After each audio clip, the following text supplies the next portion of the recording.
Did you know that 43 million children and adults in our country may have dyslexia?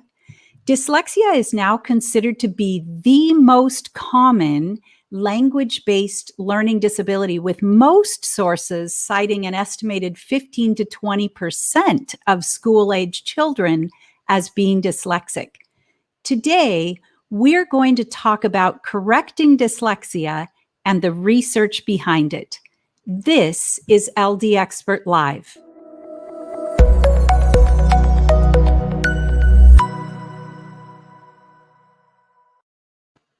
Several years ago, a mom came in and told me the story of their journey with their dyslexic son. It was such a classic tale that I asked her if I could write it down to share. It's a little bit long, but I want to read it to you today because you may recognize your child in this story, or maybe even yourself. Here's what this mom said. She said, starting in kindergarten, the teachers have said that there was something wrong with my beautiful, friendly, athletic son. My son, who is an actor, who is so polite and mature. The kindergarten teacher wondered if it was dyslexia, but he was so young that the confusion with letters and getting words out of sequence and when telling things could just be a function of his age. Just be careful, the teacher said. So I was. In first grade, the teacher said, I've been studying dyslexia and I know he's young, but I'm sure he has it. Let's get him tested. So I did. And the school psychologist said that he tested too high. His comprehension was too good. He didn't have dyslexia and nothing was wrong.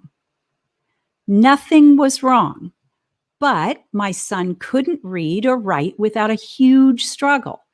So we spent thousands of dollars and hundreds of hours in tutoring, hammering in the reading. Still, every year, the teacher sees that something is not right. In second grade, it was, he comes up to my desk 20 times a day to ask questions. He's not listening. In third grade, it was, he's got ADHD. Get him on medication. In fourth grade, he was lazy and not trying hard enough. Now in fifth grade, my son has started to hate school.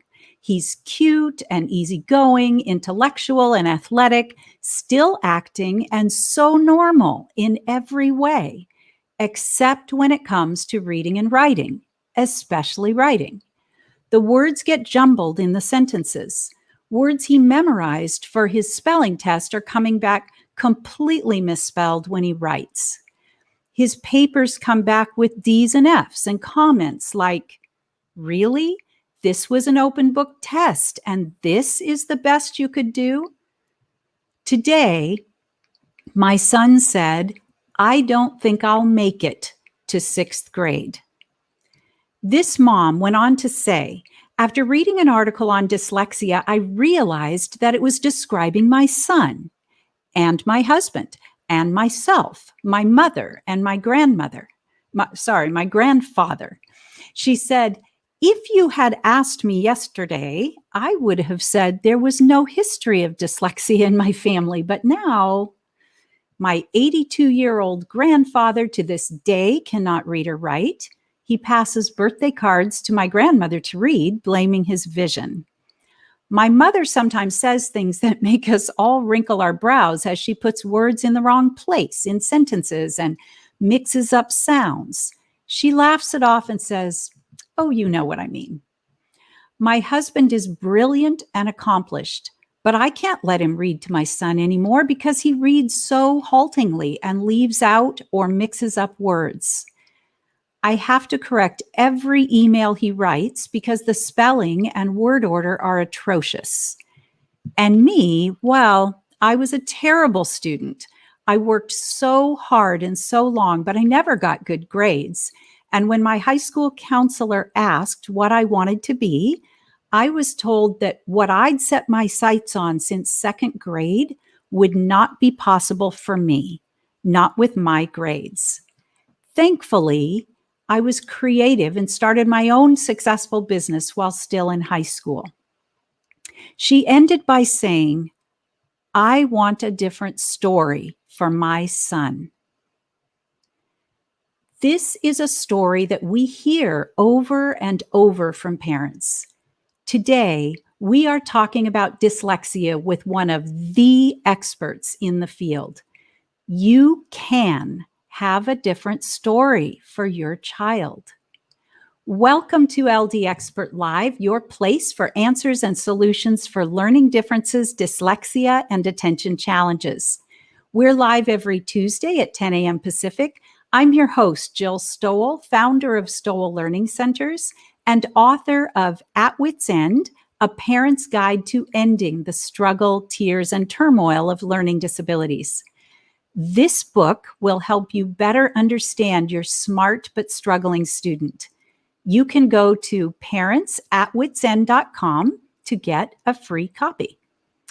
Let's say hello to Maddie, who is moderating the chat for us today. Hey, Maddie. Oh, hi, I'm happy to be back. It's been our first live show in a little while. So I definitely want to say hello to everyone. Let us know where you're watching from. Leave your questions and comments. I'm really excited for today's topic. We have an amazing expert, Joan. She has so much incredible information. So definitely say hello. We already have Karen saying hello from Sacramento. Such a sad, frustrating story. Yeah, I know. It's a big thing, and we love working with families who are interested in this topic. So say hello, and if you are watching on the replay, be aware of our Facebook group, Mom Squad. If you have a question that you'd like to have answered, but you can't watch live, you can connect with other parents there, and we like to answer questions there too. So check that out. Perfect. Thank you, Maddie. 36 years ago, I opened Stowell Learning Center to help students overcome their dyslexia. I realize now I barely knew anything, and I was really convinced that these smart, creative kids should not have to be hampered for their life by their reading and writing difficulties. About 5 years into my practice, I met our guest, Dr. Joan Smith. She was way ahead of me and much more informed, but we were absolutely on the same page, the right page too. And today we get to talk about our favorite subject, dyslexia, and why it does not have to be permanent. This is LD Expert Live. I'm your host, Jill Stowell. My guest today is Dr. Joan Smith. Joan is a licensed school psychologist, licensed speech pathologist, and an incredible teacher and trainer, a researcher and program developer. She is the author of the book, You Don't Have to Be Dyslexic, and I know you are going to love hearing from her. Welcome, Joan. Well, thank you, Jill. It's good to see you back. Yeah, it's great to have you back. Yeah. You know, I was really intrigued with your story because I think it illustrated one of my favorite things, which is people who experience dyslexic learning styles are usually extremely bright, extremely creative, and they're very talented. And I think that's the confusion that often prevents them from getting some help because they.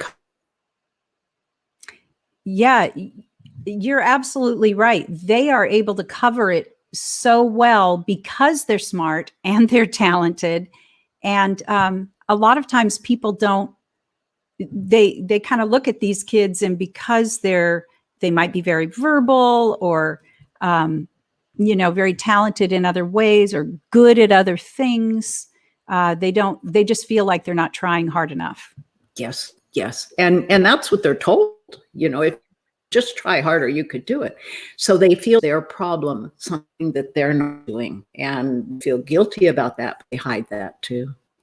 So right. I think that's a huge piece. You know, when you have dyslexia, it's not just that you can't read, but you aren't getting information that's allowing you to gain content and to be able to share information that we experience in print. So it has a huge impact on our lives, and it changes our course of our education.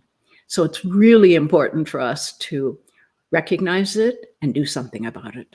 Absolutely. And, it's something that follows people into adulthood as well. And I know you work with a lot of adults, and we work with adults as well. And, so often they really have good skills and maybe they're good managers, but they can't move up in their company because of the reading and writing demands. Yes.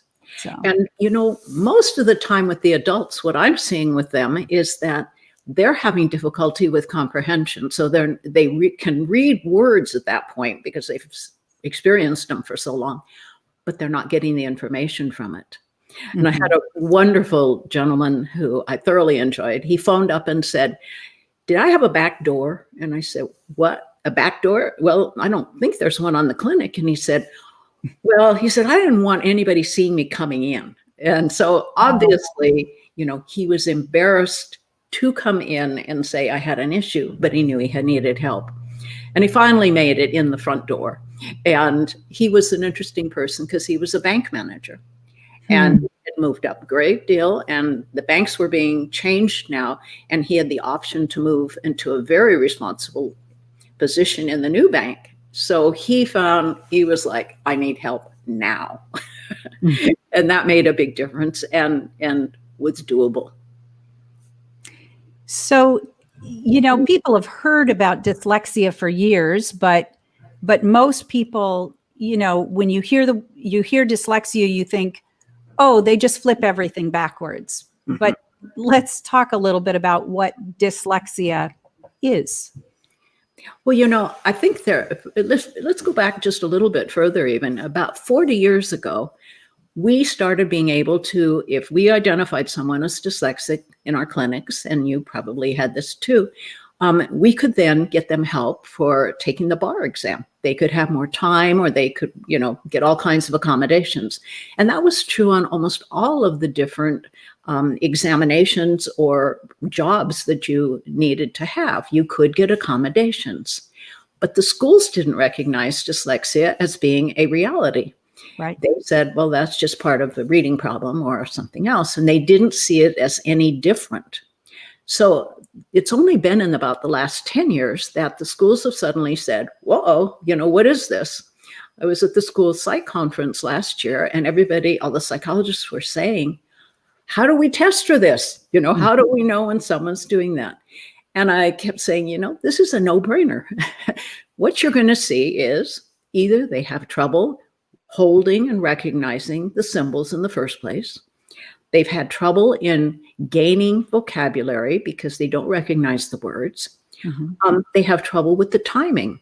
They have trouble with reading quickly because they're really working on the words as they go through them. And it could be that they have trouble with comprehension. And those are all different elements that I think are related to dyslexic reading styles, but they often are confusing because everybody thinks it's going to be a reversal of a B or a D. Right. And that's a different kind. That's one of the very beginning ones in which it's a spatial orientation type of dyslexia. Is that what you find too? Oh, absolutely. And, I do find that, all of those things, that often there is a visual aspect. So there often is a visual spatial issue and an auditory issue where they're not able to really think about and process all of the sounds in words. So maybe they're not hearing and saying words correctly or recognizing their errors when they're reading. Often I find that our students have really good comprehension and they compensate with that. But then we do have other students that really struggle with accessing that vocabulary. So it's just different for every dyslexic learner, even though there are some common pieces. Well, and that's logical because we all have different brains. Our brains genetically are going to be different, but they also are different because of our experiences. And, for me, if we can reach someone who has the possibility of becoming dyslexic when they start having to read, if we can reach them at ages 5 and 6, we can remove all of those issues that would have occurred. And so whenever we're waiting until, they're 3 years behind or 2 years behind in terms of identification, wow, we could have taken care of this a long time ago, and we still can, but they've suffered in between. And we've seen issues with self-confidence and feelings like, maybe I'm stupid, maybe I can't do this, a lot of embarrassment. So all of those are key, that we identify them early. Absolutely. Having been in this field so long, it is astounding to me that the common belief is that if you have dyslexia, it will just be a lifelong challenge and you'll have to find ways to cope with it. What are your thoughts about accommodations for dyslexia? Oh, that's my favorite topic. Uh-oh. Okay. Well, first of all, when I have someone come in for testing and they say, I want to get accommodations for, my student or my child in school, I am like, no. You don't want to get accommodations. You want to get rid of the problem. Why have this? We are seeing students in school now, as soon as they're identified, being given often an aide who sits with them in the classroom. They're being given more time to do things. They have someone who reads to them. They have someone who writes the information down for them. And that's so disturbing to me, because who's going to follow them when they graduate? Right. Who's going to be there, when they're trying to get a job, to fill out the application? I don't think the aid is going to still be provided for them. And it's really not something we want to accommodate. Accommodations should be temporary and only a first aid. And that's what I tell parents is, we need to teach the student to read. We need to give them the skills. The accommodations are not going to build the skills. And yet this seems to be the theme that we're coming up with right now in all of the schools. Yeah. And, as you said, so many of our dyslexic learners are really bright. And so they're smart enough to know that they should be able to do this like everyone else, and they can't. And so then when they have all kinds of accommodations, it just sort of piles on that feeling of inadequacy, and maybe I'm dumb, and because they can see the difference. They know what they should be able to do. And you know what? They know it from age 5 and 6. They do. They see the other kids doing it. And as soon as they see them do it and they can't do it, now we've established that belief that they're not okay in their minds. Right. I had a little boy come in who was in kindergarten, and at that time we had a private school in Sacramento for students who had dyslexia. And he said, I failed in kindergarten. What do you mean? And he said, he was in a parochial school, and he said, I failed in God's school. Oh. And I thought at the time, oh my gosh, what a burden that youngster is carrying with him. Right. And so I said to him, I don't really think that's what happened. I think that they weren't ready for you yet because you were ahead of them. And he said, really? I said, I think so. You should try that on. I think it'll fit better. And that's the kind of, we need to verbalize, to reestablish who they are, and that this is not something that's a fault of theirs that they need to carry with them. They're okay. Yes. Yeah. So one of the things that I really love about your work is that you always correlate the challenges and the solutions to the brain. So let's talk a little bit about the current brain research and kind of what it's showing about the dyslexic reader. I'd love to talk about the brain, as you know, and I even have one. well, I have two. I have one, I hope, upstairs here, but I have this one too. So I brought it for you to see today. And it kind of looks like a glob, but really what a brain is it's the consistency of pretty hard margarine, okay? So it's pretty soft in that sense. And our brains have two hemispheres. They have one on the right and one on the left, so one on each side of the head. What we're doing at this point and what we know is so exciting because for the first time in our profession, and I think for you and I especially, we can find out what's going on inside this structure as we're working with it. For many, many years, and for most of my professional time, I knew the input I was giving, and I could measure the output, but I didn't know what was going on in the middle other than to, kind of make informed guesses about, okay, this is probably the area that's not working right. We need to work in this way. The exciting thing we know now is that this brain actually has different areas that acquire the information, and dyslexic brains are totally different in terms of where they're sending their information. So perhaps we can look at that for a minute. If you are talking about, do we have an image? That's a good one. Thank you for putting that up. Okay. You see the red area there is the area in which when you read a word, and especially as a beginning reader, when they first start looking at sounds or at symbols or even at words, that red area is the one that's going to light up because that's the area in the brain in which we are holding information that's symbolic in nature, and we are now attaching sounds to it and even recognition of what that word is and maybe even what it means.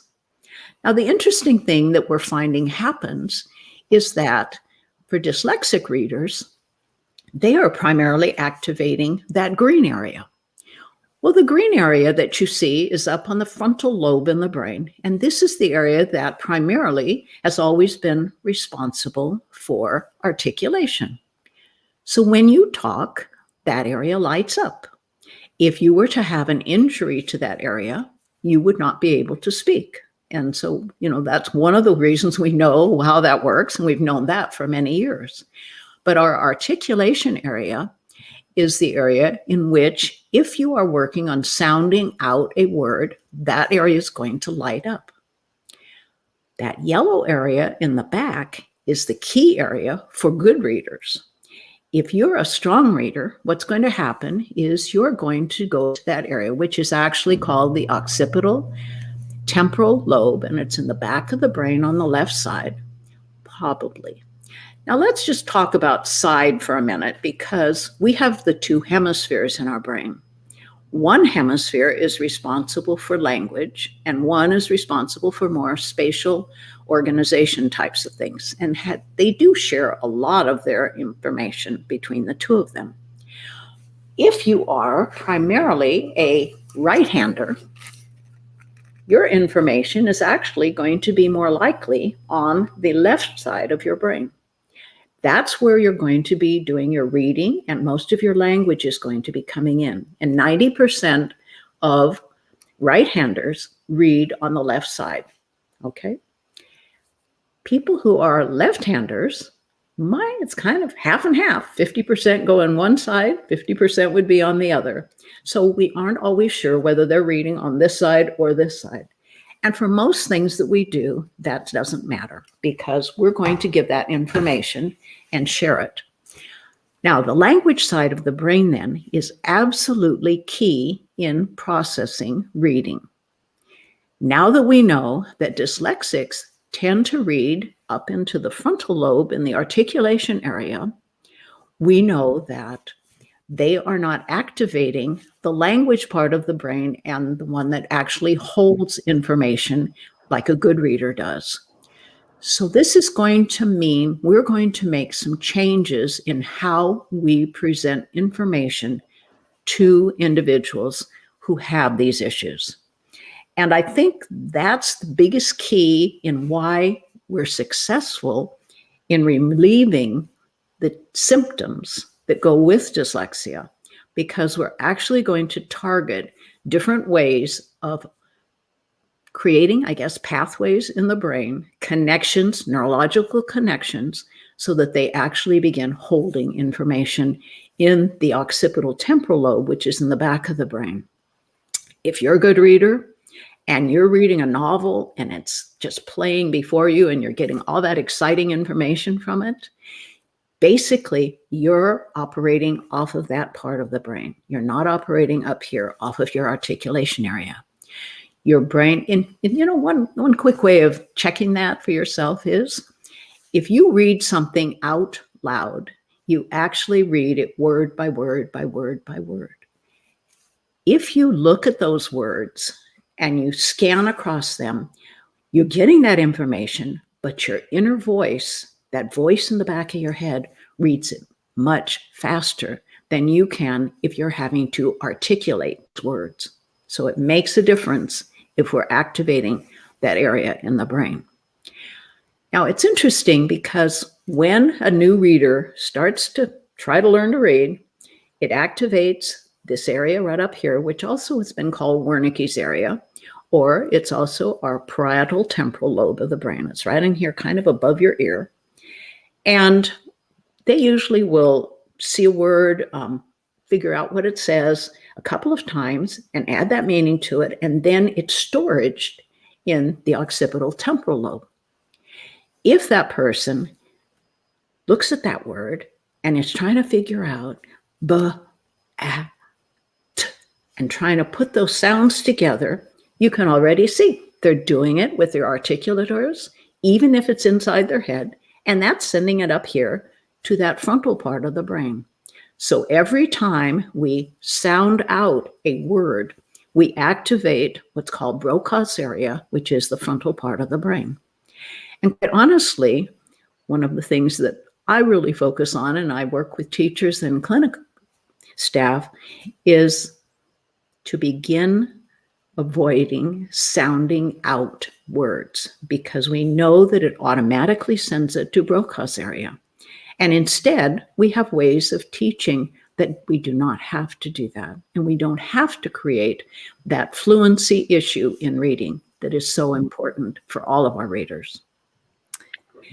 Is that? Yeah, and that is kind of revolutionary, because for so many years, there's been a big focus on sounding out words, but that's where you can take a kid who actually has good comprehension, but when they go to read, they have no comprehension, because they're not activating the part of the brain that's going to allow them to get the whole picture of what's going on. They're really stuck. And that was kind of a profound piece for me when I really began to understand that our dyslexic learners tend to get stuck.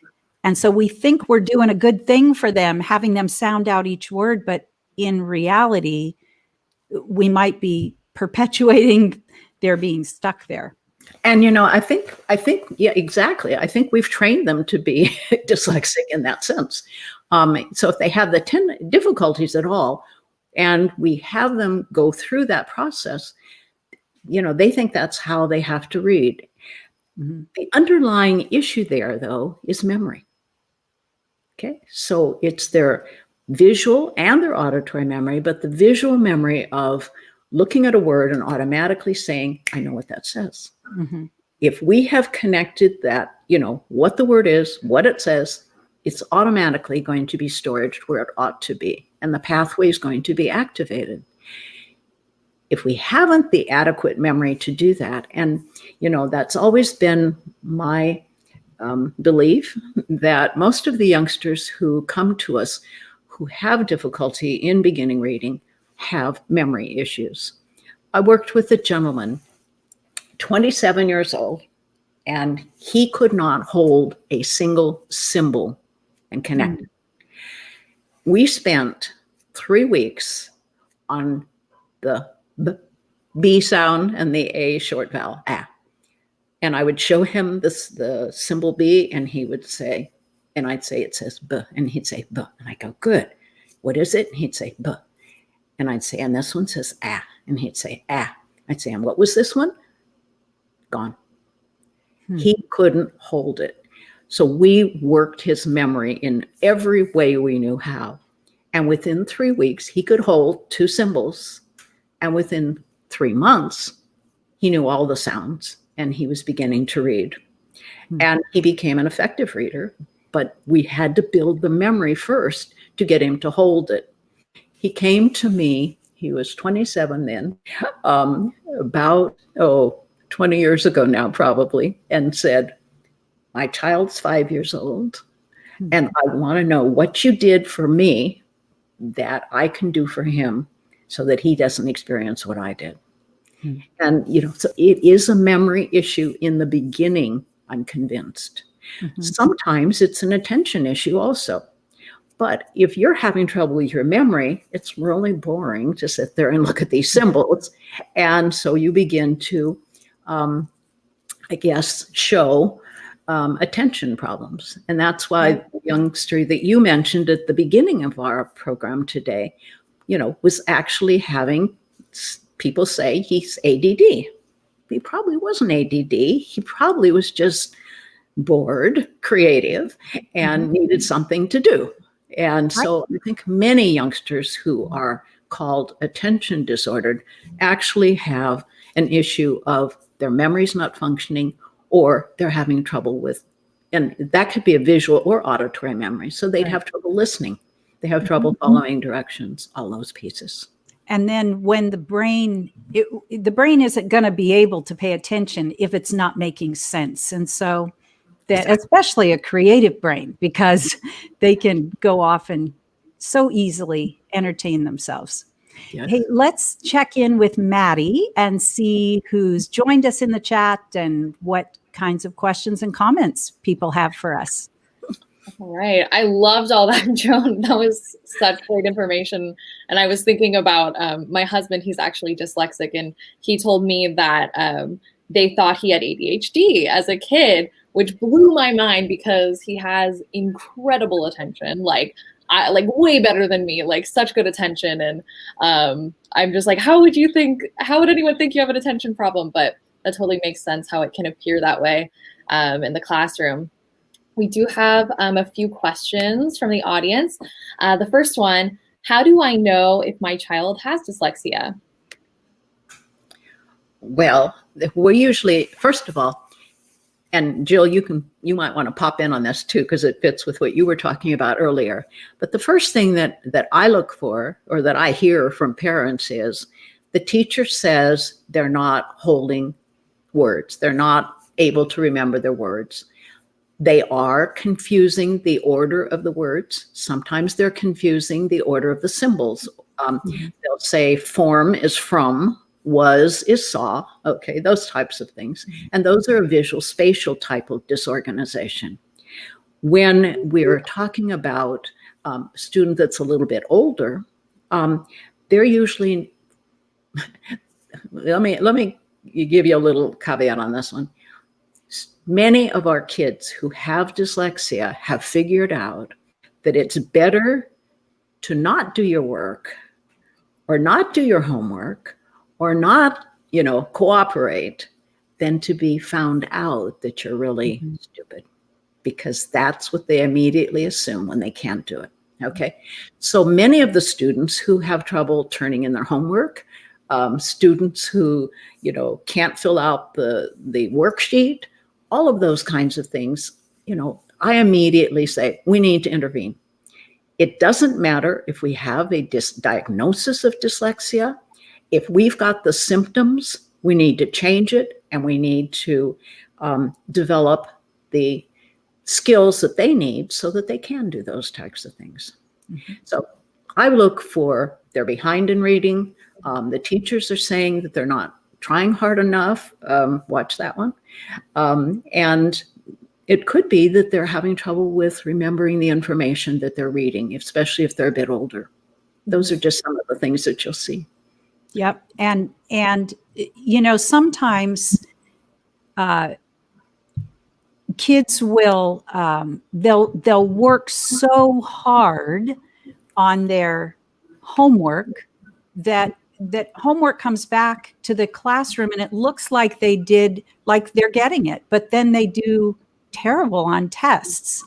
And so for some of our kids, our dyslexic students are students with learning challenges in general, but I see this in particular with some of our dyslexic students. They find ways to work around it. So working really, really hard, or bringing their work home so mom will help them. Exactly. Or just, grabbing enough of the content, enough of the concepts, in a long page of reading just by really looking at the pictures and reading, the content words. But then they go to a test where they have to specifically read that question accurately, and they can't do it. So, Exactly.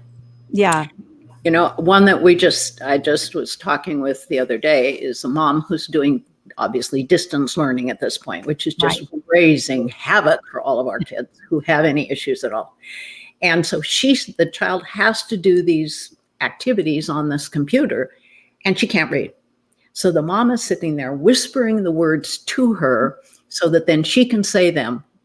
And, and I said, this is going to confuse everybody, because the teacher doesn't realize that the student can't do the activities because the parent is doing them for them. Right. And they're putting them in a position that the child knows they can't do them because, and they know that other kids can. So, yes, we want to help, but we always want to consider it first aid and not, a solution to what we're doing. Yeah. Absolutely. Well, that really makes sense. Thank you so much. I think that was really great advice for everyone. We have one more question before we jump back in. Teachers in the past have said that my son might have ADHD, but I think it might be dyslexia. Is there a link between ADHD and dyslexia? And I know you kind of touched on that already, but do you ever find that people truly do have both? Oh, we can definitely have both. But, we need to see ADD as a different subject these days, because we know more about what is actually happening in our brains when we have attention issues. It's a frontal lobe inefficiency, okay? Or it's basically happening in the frontal lobe, and we need to intervene with that. Medication is wonderful. It can make you feel like, wow, I'm on target. I can do this. And I don't in any way deny anybody that, privilege of feeling that way. But we really need to understand it's a regulation disorder, and we need to build in the executive function skills to make it work for the student so they can do it anytime and all the time. So yes, you could have both. Likelihood is, usually in my experience, it's a reaction to not being able to read, not being able to be successful, and I'll bet you the youngster you're thinking about is pretty bright also. Yes. Yeah. I think one of the key things when parents come to us, most parents will say that their child has difficulty with attention. And what we have to do is really sort out, is that truly an attention challenge? Is that a frontal lobe executive function regulation kind of issue? Or is the attention problem a symptom of something else? And very often it is a symptom. Parents get so frustrated because they're dyslexic kids. They dig in when it's time to read. They don't want to do it. They whine, they cry, they put up a fight. Well, it's so hard. We all put up a fight for things that are that hard, but it can look like behavior or attention. So those are things that we just really have to sort out. And, parents are stuck with the worst time of day to try and help their children. Okay. They've just spent 6 hours in school all day suffering if they are having these problems. And now you want me to do it more at home. So this is a huge piece that parents are burdened with then in that effort. I think the other piece to this is when you want to look at, is it really an attention issue? I use very specific assessments, and I think you probably use them too. I'll usually use a test of variables of attention. But the key piece to that one, and the linking there between dyslexia and attention, is looking at the speed of response time of that student. And I won't go into that in great detail, Jill, because you know I do. Anyway, but if a student is having a delay in response speed, they have trouble decoding when they're reading, because it takes them time to make that registration between what the image is saying and being able to verbalize it or understand it. So I always use that in our assessments to find out, is there a relationship between their speed of processing and their ability to come up with the reading information? Okay. You got some more? Yeah, we actually do. I realized that I forgot to acknowledge the people who said hello before. I was so excited to jump right in. But we have hello, morning, Kat. Thanks for tuning in. We have a viewer from Minnesota, Laura. Hi, Laura. She's an occupational therapist in the school system, and her child has dyslexia. So thanks for tuning in, Laura. We do have a few questions just came in. Kim is wondering, how do I help my dyslexic third grade son without spending a fortune? She looked into a couple of resources, and they're just, pricey. So any tips for how parents can help their kids at home? Actually, in our next little segment here, we're going to talk about what things need to be in any intervention that you're doing for dyslexia. So we will, I think, be able to touch on that in pretty good detail. Yes. Okay, sounds good. Yeah, I think that'll touch on, is it Adelina? Sorry if I'm mispronouncing that. Yeah, she's looking for also some recommendations to support her child. It looks like they're going to attending Stowell, so hello. And then also early intervention for her 4-year-old. Will we get into that, or did you want to touch on that now? I think that's exactly what we're going to be doing for the next segment. Okay. Is that right, Yep. Jill? Perfect. Okay. Perfect. So go ahead. All right. Sounds good. Right up. And then Kathy, I'll take it down in a second, but finding a balance is difficult between being diabetic, ADHD, and dyslexic. It looks like she's on medication for all. Medication helps, and she's working on her skills. It's made a really big difference. I think my diabetic medication has increased this brain fog. Could that be true? Mm-hmm. Well, Joan, looks like that's right up your alley. For a prior session, huh? Yes. Yes. We're seeing students having incredible amounts of medication being, introduced into their systems these days. And I have a real bias in terms of looking at, first of all, nutrition and how that student is absorbing nutrients. And I think that might relate in this particular case too, because there's obviously a challenge in terms of the adrenal system and, and how they're absorbing sugars and using all of that.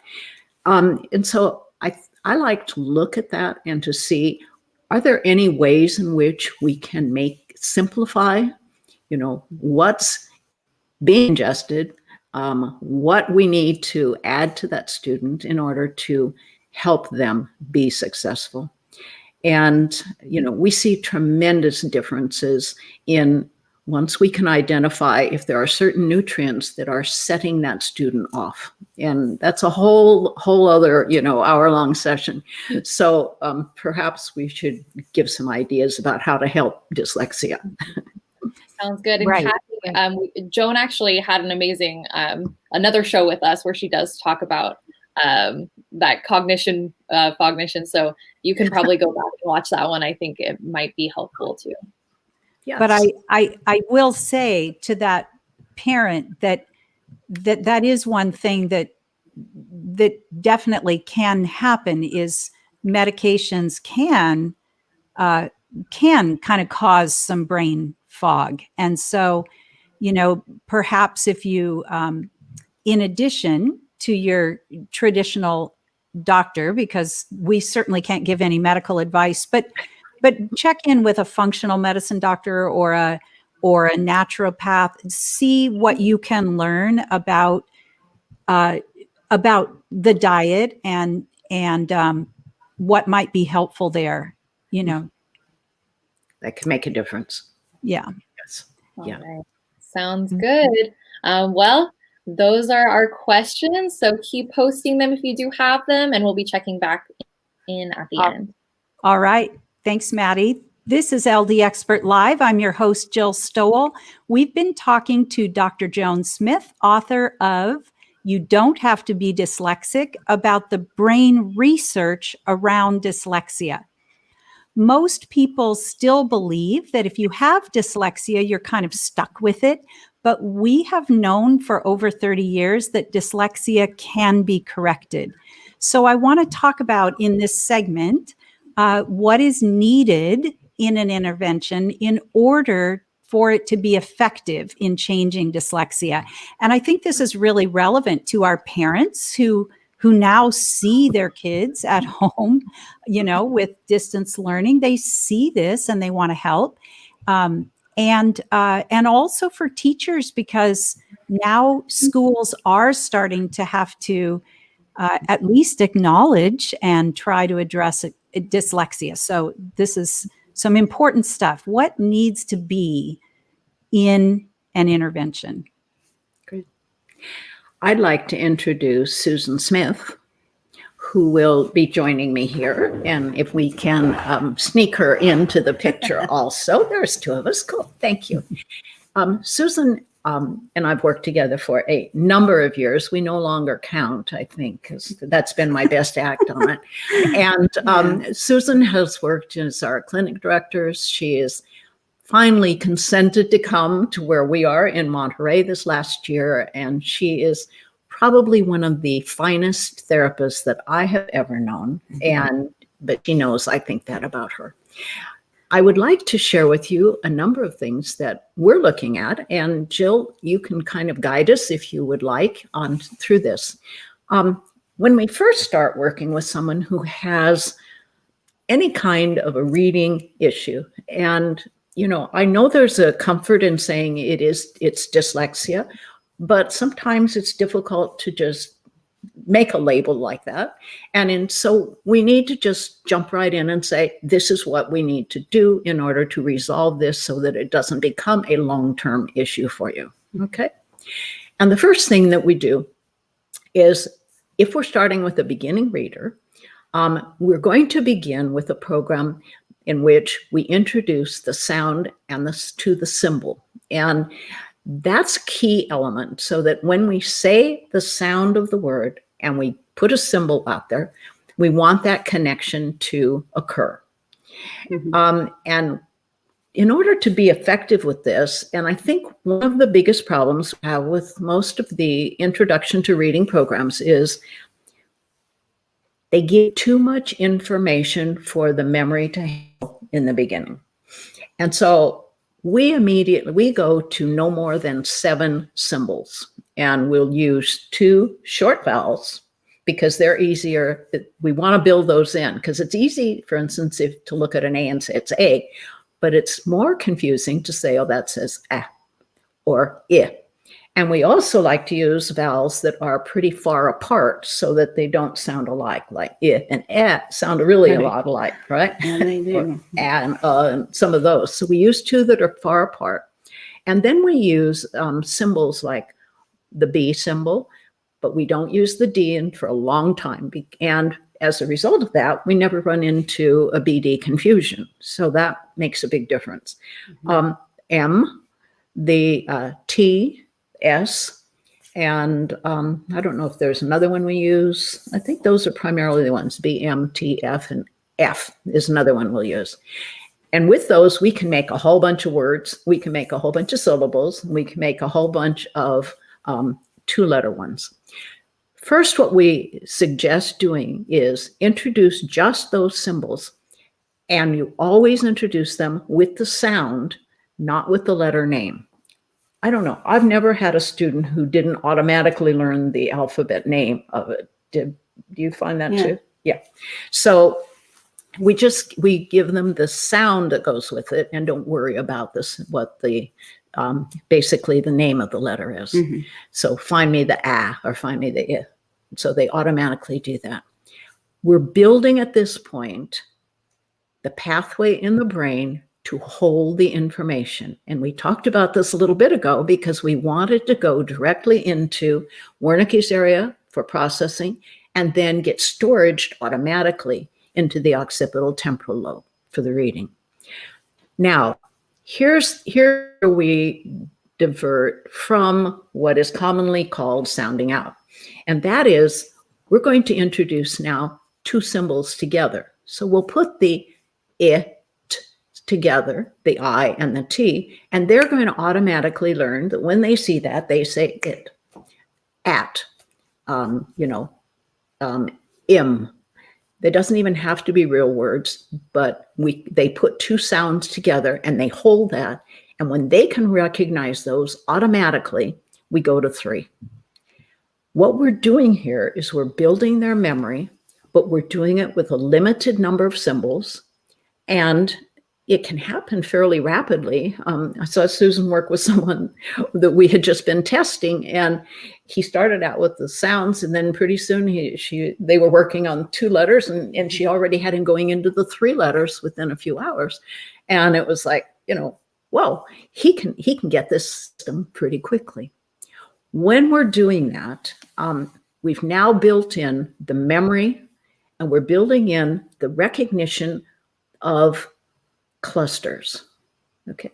And when we read with clusters. That's how, if you see a word like dystinationing, you can actually read it because dis is one you recognize, ten you recognized, and ation, A-T-I-O-N, you did, and ing. If you tried to sound that out, it'd probably take a week. No, but it would take quite a while to do that, and it probably wouldn't make any sense. I experienced that with one of my kids when we first had the school, and the word was river, and he sat there going river, river, river, and I kept going, and I couldn't, and finally I said, river. And he goes, oh, you mean the river? And I go, yeah. So it's very difficult if we don't already have those clusters and remember them. And if we can remember them, then we're going to build into words very, very quickly. Now, one of the things that we do when we're building that in is a whole bunch of different activities. And we have a program that we use, which is called a Learning Ability Platform. It's available with EduTherapeutics. And that program basically takes you through all of the different tasks that we're going to show you now.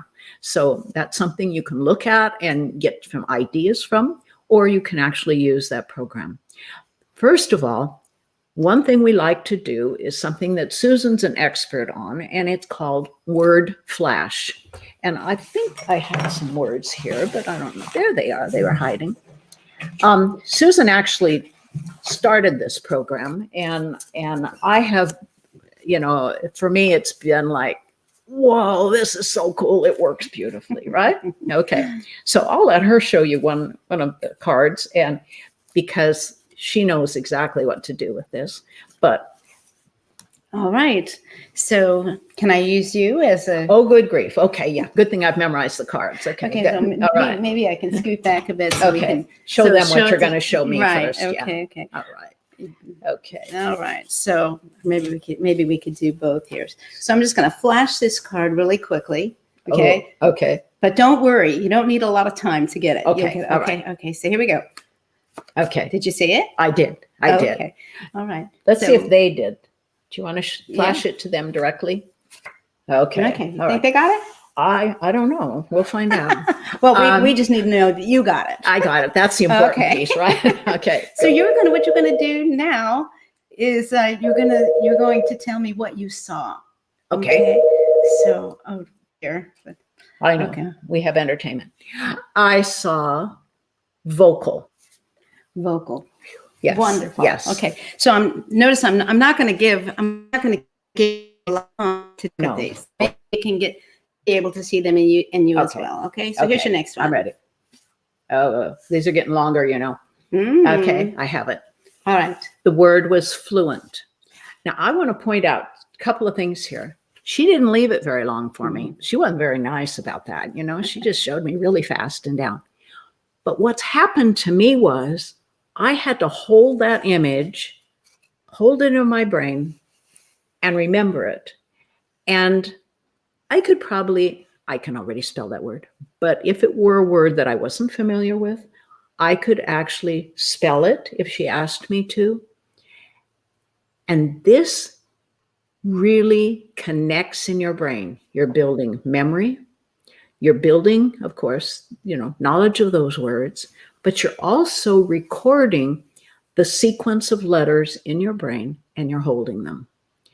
If you have a student who confuses starting where to go with it, you can always put, like if you were working with a word and they needed to know which direction to go, you can always start. Do you usually use a red to start or a green to start? I always use a green on the left so that they know how to read it. They're always going to read it from left to right. So you'd put a green dot here and then a red dot here. Yeah. So that they always know, okay, I'm looking at it in that direction.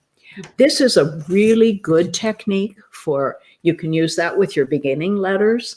When I'm doing beginning letters, I play with them. So we only have 7 of them. And I'll say, okay, I've hidden the B sound somewhere around here. Can you find the M? And this active little youngster goes running around the room looking for that sound. If I'm really interested in keeping their attention, I might use a little drum or something that I can tap on. And as they get closer to the sound gets louder or softer if they're moving away. So they're now doing auditory processing at the same time, and they're getting information as they're doing it. We can put 3 letters down, like the, an A and the M and the T sound. And I'll say, and we'll flash the word, all 3 of those letters. And then I'll say, find the M, and they'll go right to it and show you, good job, put it down, trace over it. And they can actually make that sound. There's so many ways of making them interested in doing it and keeping them engaged. Mm-hmm. And, and then you're both having fun. So that's always something you do. Jill? Definitely. Yeah.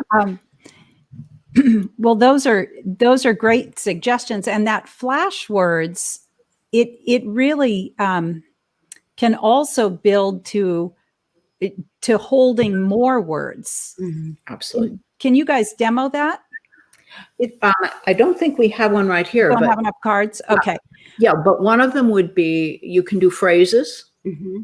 Like I am fun, I am a man, whatever it is. You flash the phrase and they're holding it. Mm-hmm. That's how we read. Those are keys in our reading. There's a couple of others we use a great deal with rhythm. And if we can just add that in, we'll use a chart like this. And I don't know if you can see that clearly, but they'll have words on it. And we do rhythm tasks with the reading. And Susan's found that, you do clapping with it? Is that what actually, I was actually doing the cross crawl with it. Yes. Yeah, where you take your right hand and you lift your left knee and you push it down. And you can do this sitting down, so you don't have to get up at all. And what happens is your whole body takes over the rhythm, so that when you're reading the words, you're going to be reading them with the rhythm. So it just keeps that rhythm in place. And this develops fluency in reading, mm-hmm. because you're having to do it. You're getting you're getting a rhythm as you're doing it, and they're reading it. So it's like bed, bad, bid, bud, dab, and they're going back and forth with it. Really, really good exercise. But you can see that it engages mm-hmm. even our active young kids in doing something like that. But it's also training them to their brain to hold that sequence of symbols, that cluster, and getting it immediately. You start that with just single letters, and you can do that at home. Put them on one of those wonderful white sheets that you can get at one of the office supply stores and that stick on the wall. And you just write on that, put the letters on it, and then you can read them together. You used to do that with a trampoline, didn't you? Oh, I did. Yes. We no longer have one. But I have discovered that this works as well, if not even better, because Okay.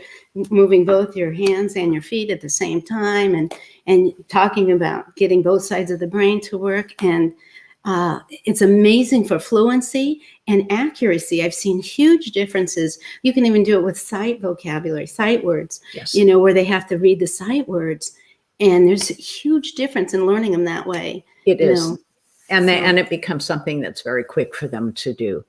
There's a number of areas that one of the things we don't ever want to ignore in reading is teaching the student to add imagery to what it is they're seeing, or the word that they're seeing. And so if we're doing like a phrase one, like, I see a dog, you show it, you read it. What's he look like?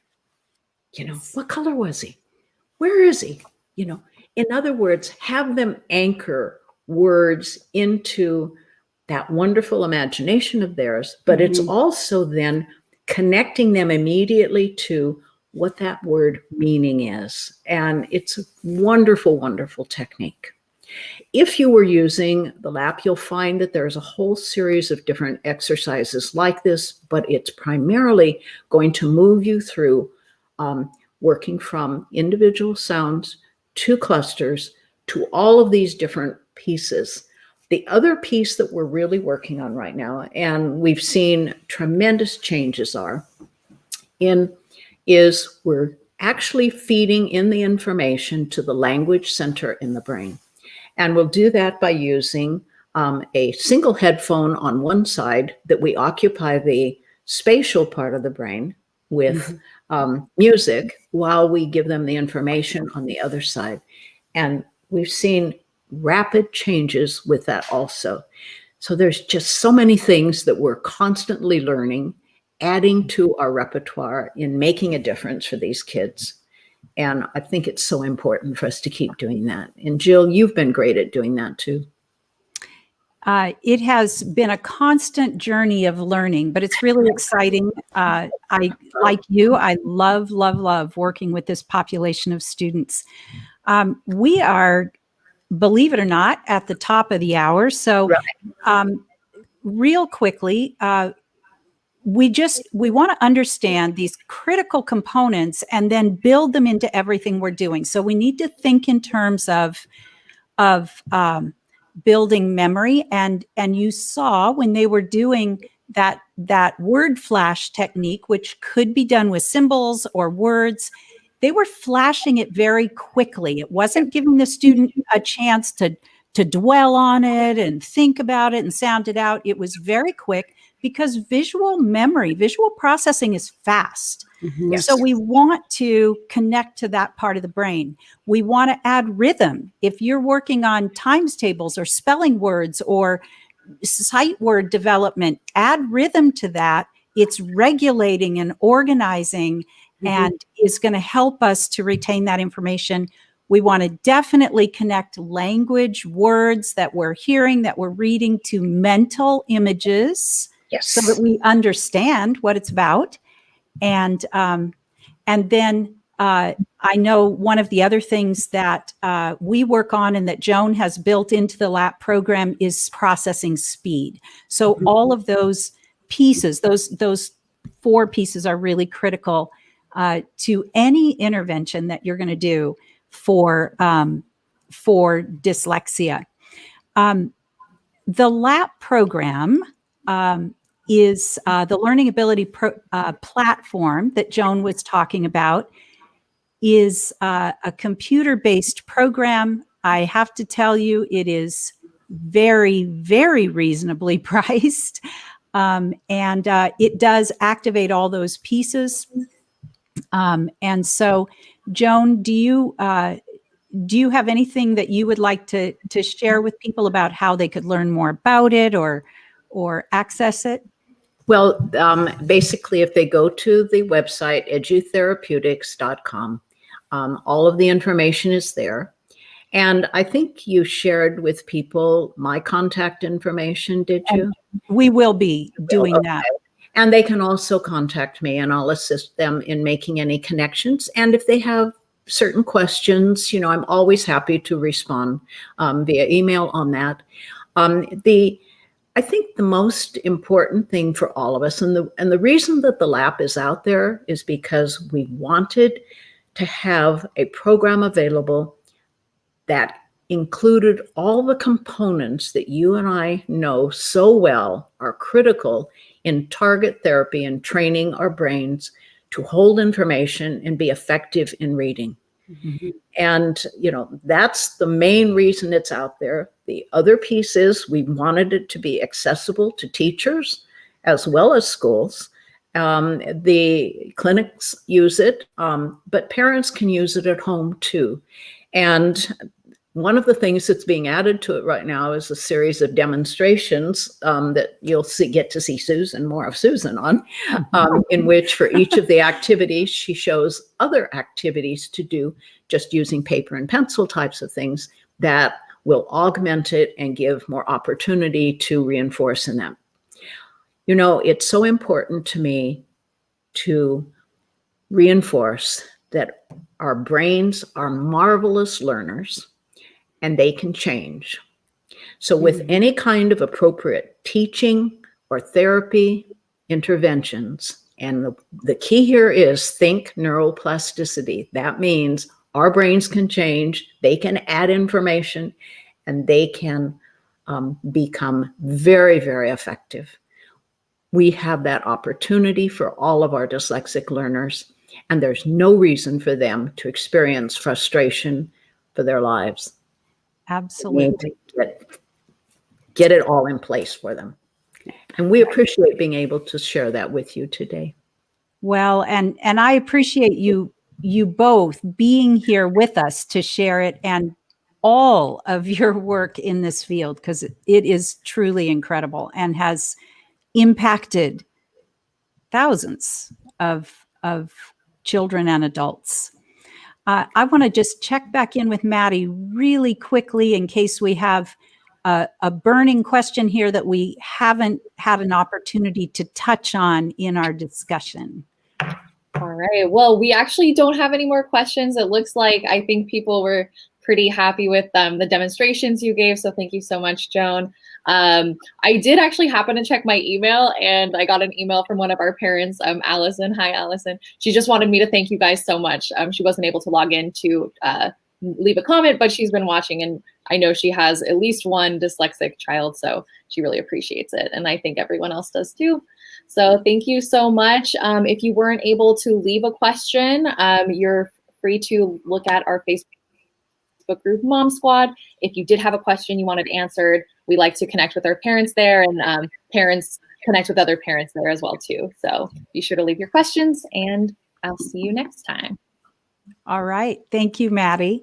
And Joan, thank you so much for being here. And Susan, thank you so much for joining us.